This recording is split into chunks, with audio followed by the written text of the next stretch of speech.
happens to a Champion generator after it's been sitting in a shed for God knows how long and hasn't been used.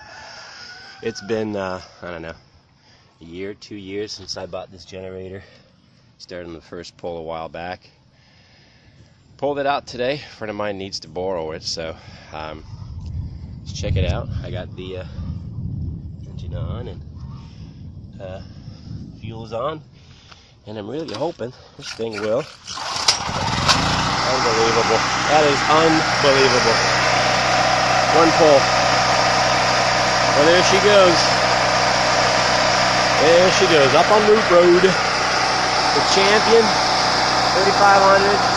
I'm not even sure. 4,000 watt. It's awesome, folks. If you're thinking about buying a generator, this is the one. Well, it's the one I would buy because I already have it. There you have it. We got links in the description. It's a beauty. And it's been a blessing to our family. Thanks for watching. God bless you.